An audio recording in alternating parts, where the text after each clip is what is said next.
Estamos de volta nessa cobertura especial, trazendo as últimas informações e análises sobre o contra-ataque do Irã no território israelense. Quem chega para somar nessa cobertura é o Vitélio Brustolin, que é professor de Relações Internacionais da Universidade Federal Fluminense e também pesquisador de Harvard.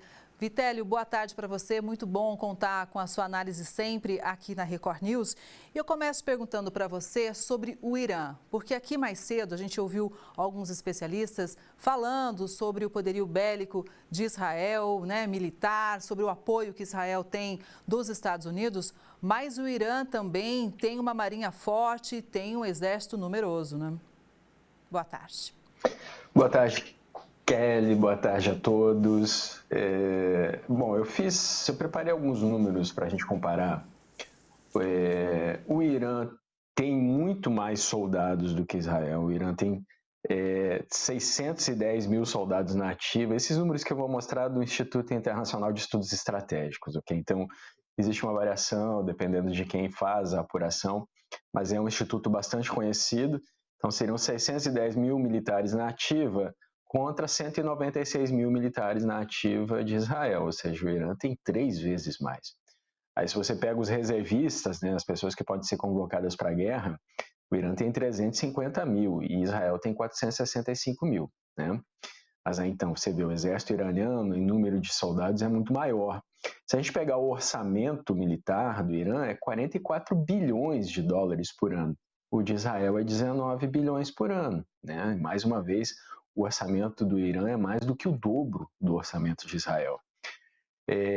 Aí tem várias comparações que a gente pode fazer, mas assim, uma simplificação importante é de que Israel controla os céus no Oriente Médio. O Irã tem aviões de combate numerosos e poderosos, né? O Irã tem 312 aviões de combate, Israel tem 345, de qualidade melhor do que do Irã. Israel tem F-15 e F-35, que é considerado um dos melhores aviões de combate do mundo, junto com o F-22. Israel não tem o F-22, mas o F-35 é um avião padrão OTAN, muito equipado, inclusive foi utilizado por Israel, segundo o Irã, para atacar aquele consulado do Irã em Damasco. Israel tem mísseis muito avançados, né? O que poderia atingir o Irã é o Jericó 3, que tem um alcance de 4.800 quilômetros. O Irã, por outro lado, tem um sistema de mísseis avançado, a gente viu isso ontem, né? Então tem o Sedil, por exemplo, que é um míssil que atinge 2.500 quilômetros. O Irã utilizou esses mísseis, Kelly, agora, no início do ano, quando ele alvejou grupos que ele considera inimigos em territórios de países vizinhos, aliados do Irã, né? Então a Síria, o Iraque, o Paquistão. Para alvejar grupos na Síria, o Irã precisou lançar mísseis que viajaram 1.300 quilômetros. Então, o Irã tem pelo menos 4.000 mísseis, tanto de cruzeiro, que são aqueles mísseis que são guiados, né? Eles voam como se fossem aviões, fazem 1.000 quilômetros por hora, quanto mísseis que fazem trajetórias balísticas, que são muito mais velozes. Para a gente fazer uma comparação, ontem, quando atacou Israel, os mísseis de cruzeiro do Irã levaram cerca de 2 horas para chegar até Israel, porque a distância é de mais de 1.700 quilômetros, enquanto os mísseis balísticos levam 12 minutos. Né? Um drone lançado pelo Irã leva 9 horas para chegar até Israel. Então, aqui a gente tem uma comparação relativa com alguns números bem resumidos para a audiência não cansar com muita matemática, muitos números, mas eu acho que é muito importante mencionar, Kelly, que Israel tem cerca de 90 ogivas nucleares, né, que podem ser usadas, armas nucleares podem ser usadas no caso de uma ameaça existencial a Israel. E o Irã tem um programa nuclear avançado, mas não há notícia de que tenha conseguido fazer a sua primeira bomba atômica ainda, Kelly. Pois é, e a gente segue nessa tensão, né? Porque, afinal de contas, são países, são potências bélicas, vamos dizer assim, que agora estão se enfrentando. Acho que vale a gente destacar esse ponto, né? Porque entre Hamas e Israel é um grupo terrorista contra um Estado. E agora são 2 potências bélicas se enfrentando. É exatamente isso. Eu acho muito importante essa distinção. O Hamas é um grupo financiado pelo Irã. Isso é muito interessante, porque o Irã é um país, é um Estado membro da ONU, um dos 193 membros da ONU, mas ele tem como política externa o financiamento de grupos terroristas, inclusive o Hamas, o Hezbollah, os Houthis, a Jihad Islâmica na Palestina. Então, embora o terrorismo internacional seja condenado pelo direito internacional, o Irã utiliza o terrorismo como instrumento de Estado. E em Israel existe sempre esse questionamento, né, de por que não houve ainda um confronto contra o Irã, já que o Irã é quem financia esses grupos que atacam Israel, né? É um ataque indireto do Irã a Israel. E nesse momento, segundo as declarações do Irã, o Irã pretende continuar tendo uma guerra indireta com Israel. Não é do interesse do Irã ir para uma guerra aberta com Israel, inclusive porque Israel não estaria sozinho, Kelly. Os Estados Unidos, que são parceiros históricos de Israel, estariam ao lado de Israel, segundo o próprio presidente Biden, Kelly. Vitélio, ontem, quando a gente começou a acompanhar toda a movimentação, a primeira informação que chegou para a gente é que drones teriam partido do Irã para Israel. Primeira informação, inclusive alguns moradores do Iraque falaram, olha, a gente realmente viu alguns drones passando aqui pelo nosso território. O Iraque anunciou já o fechamento do espaço aéreo e todo mundo já ficou de olho nessa tensão. Agora, esse ataque com drones seria uma distração, uma vez que você já explicou que os drones são muito mais lentos? Pois é, veja só. Ontem, quando o Irã lançou esse ataque, havia uma expectativa do que seria feito, né? Porque, veja só, Kelly, o Irã queria revidar o ataque de Israel ao seu consulado em Damasco. O Khamenei, o Ali Khamenei, está com 84 anos e ele precisa fazer o seu sucessor dentro do Irã. O Khamenei é o segundo a conquistar o poder dentro do Irã. O primeiro foi o Ayatollah Khomeini. Então, depois da morte do Khomeini, o Khamenei assumiu o poder e ele vinha sendo pressionado a revidar o ataque de Israel. Aqui é importante que a gente entenda que até 79 o Irã era um aliado de Israel e um aliado dos Estados Unidos, juntamente com a Arábia Saudita e Israel no Oriente Médio.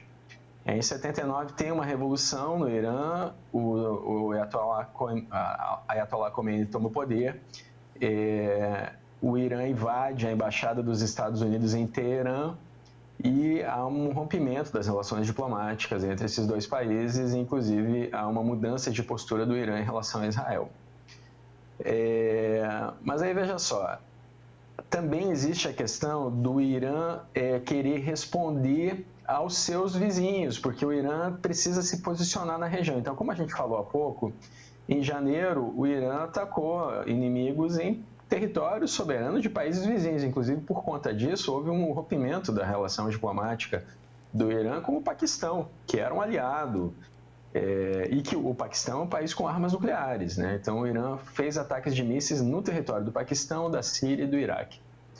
Então, a questão é, se o Irã quisesse realmente alvejar o território israelense, né, porque essa foi uma resposta planejada do Irã, uma resposta calibrada, uma resposta ao que Israel fez, segundo o Irã, no consulado em Damasco, mas sem arrastar esses países para uma guerra aberta que o Irã não tem interesse, e ninguém tem interesse, né? Nem a Rússia, que tentou dissuadir o Irã de fazer esse ataque, nem a China, que se beneficia do status quo econômico, cresce 40 anos a 10% ao ano, agora desacelerou, está crescendo 3,5% ao ano. Nem os Estados Unidos têm interesse numa guerra, e o Irã não tem capacidade de enfrentar Israel e os Estados Unidos juntos. Então, essa resposta ela foi calibrada. Se o Irã quisesse realmente atingir o território israelense, não teria começado esse ataque com drones que vão levar 9 horas para chegar até Israel, dando oportunidade de Israel se defender. Veja, Kelly, desde quarta-feira, os Estados Unidos estão dizendo que vai haver um ataque do Irã a Israel. Sim. Com drones e mísseis. Todos nós estávamos de plantão, vocês da imprensa, eu fui deixado de sobreaviso, porque já era esperado que seria nesse fim de semana. O Irã telegrafou esse ataque. O Irã mostrou para o mundo inteiro o que ele estava fazendo. O mundo inteiro cobriu esse ataque, estava na expectativa, faz 48 horas que nós falamos nisso. Então, começou o ataque com drones que levaram 9 horas para chegar, na sequência vem os mísseis de cruzeiro que levam 2 horas para chegar. Se o Irã quisesse realmente alvejar o território de Israel, teria começado com os mísseis balísticos, que levam 12 minutos. Teria posicionado os drones em outros terrenos, em outros territórios. Teria usado a sua marinha de guerra. A marinha de guerra do Irã é muito poderosa. Teria feito outro tipo de ataque. O que o Irã queria era uma demonstração de força, era projetar poder e demonstrar que não vai aceitar que seja atacado seu consulado, assim como Israel atacou cientistas nucleares do Irã no passado, e deixar isso passar em branco, que haveria uma resposta, Kelly. Olha, muito importante essa sua análise para a gente entender melhor, até porque, como você já mencionou, a distância entre os dois países é muito pequena, comparado aqui ao que a gente vive no Brasil, não é verdade? Poxa, 1.786 quilômetros do centro do Iraque ao centro de Israel, realmente uma distância curta. Agora, Vitélio, para a gente entender melhor, né? A gente fala muito do domo de ferro, que é esse sistema que os Estados Unidos cedeu para Israel e que realmente consegue proteger ali contra ataques, mas Israel conta com outros sistemas também, em relação, por exemplo, a mísseis, né? Eu queria que você explicasse para a gente compreender melhor esses sistemas de defesa de Israel e também se o domo de ferro é eficiente ou não em relação a drone. O drone de ferro foi desenvolvido por Israel e pelos Estados Unidos, foi colocado em operação em 2011. Ele foi feito para combater foguetes, né? Então, as baterias percebem, né, os radares percebem a chegada de foguetes, ele é móvel, um sistema móvel, pode ser movido com caminhões. Então, ele é posicionado em locais estratégicos, os radares interceptam, né, o sistema lança pequenos mísseis que vão explodir na frente dos foguetes e vão explodir esses foguetes no ar ou vão desviar a trajetória dos foguetes. Lembrando aqui, novamente, existe uma diferença entre foguete e míssil. O foguete faz uma trajetória balística, né? Depois que ele é lançado, ele faz uma parábola. Cai como se fosse a bala de um revólver. E o míssil, ele é guiado, né? Ele pode ser ajustado, a trajetória dele pode ser ajustada em ar. O domo de ferro, ele é, sim, eficiente contra drones também, né? Esses mísseis podem interceptar drones no ar, inclusive os drones são muito mais lentos que os foguetes.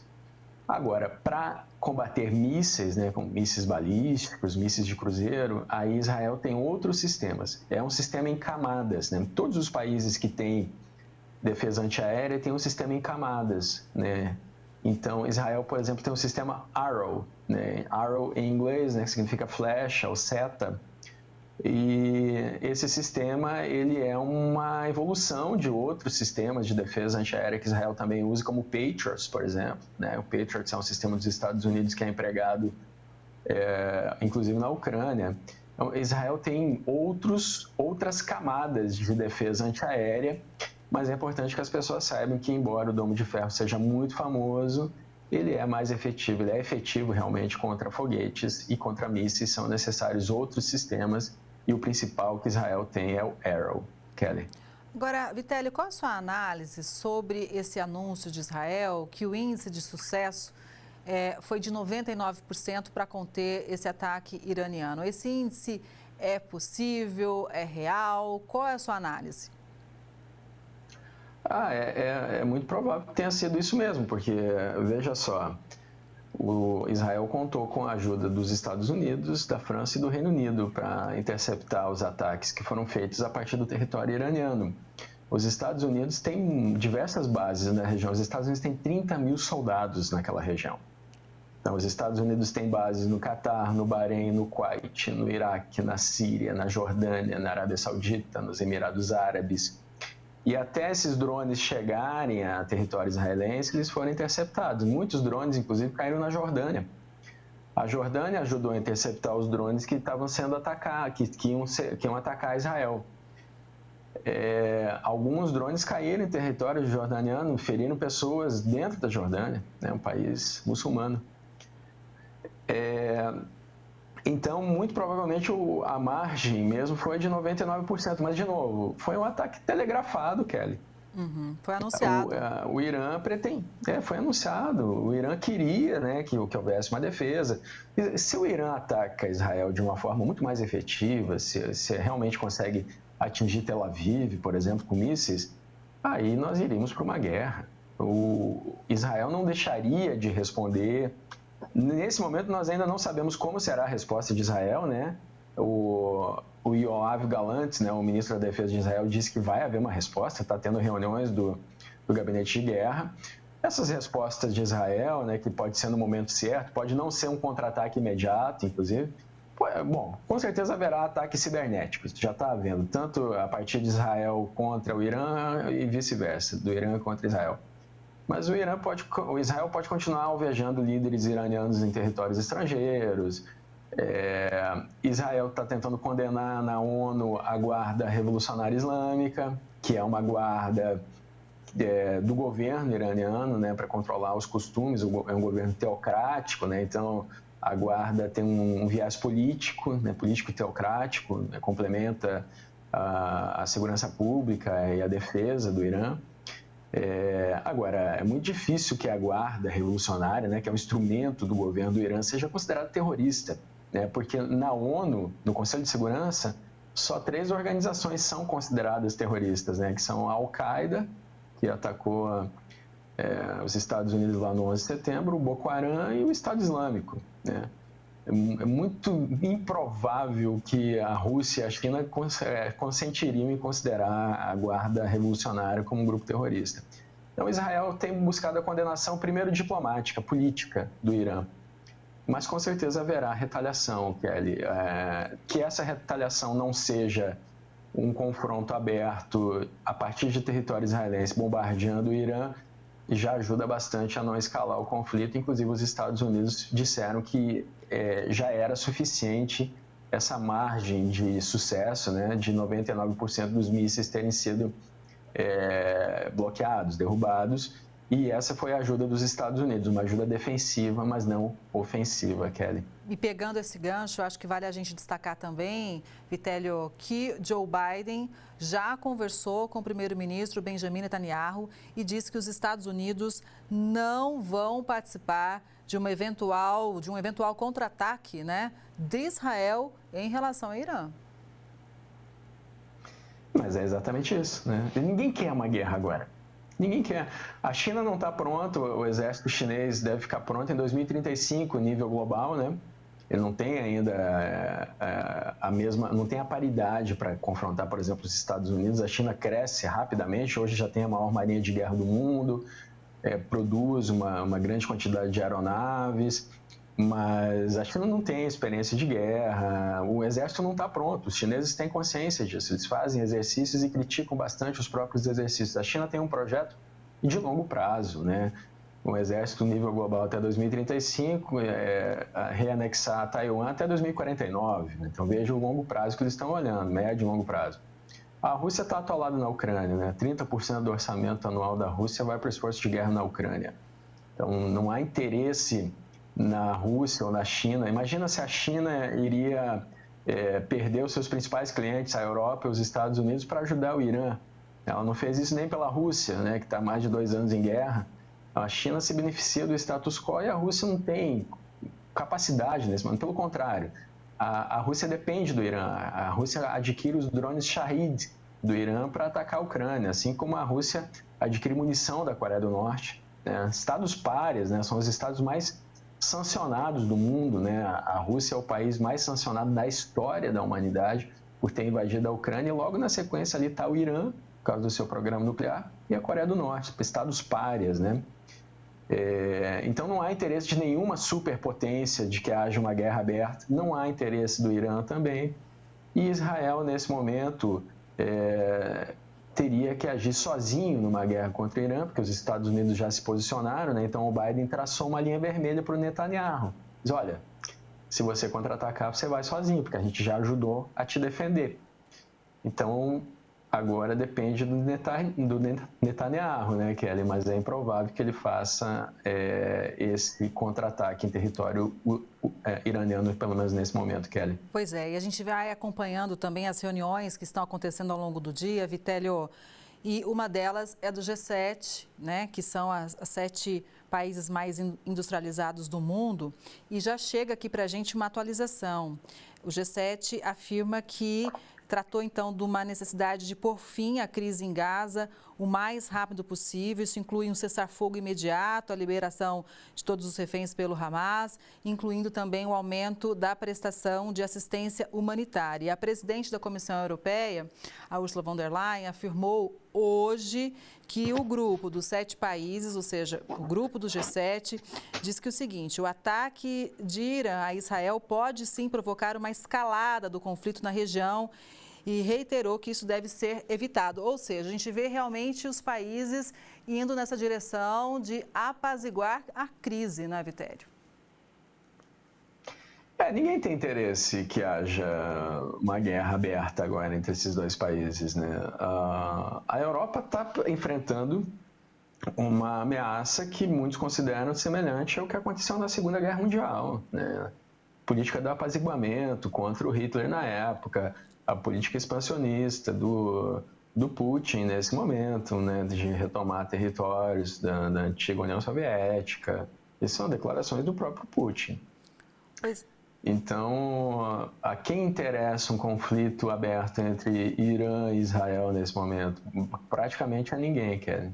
Pois é, e dentro desse contexto todo que a gente está analisando, Vitélio, o que a gente pode esperar dessa reunião convocada às pressas, né, do Conselho de Segurança da ONU, que deve acontecer por volta das 5 horas pelo horário de Brasília?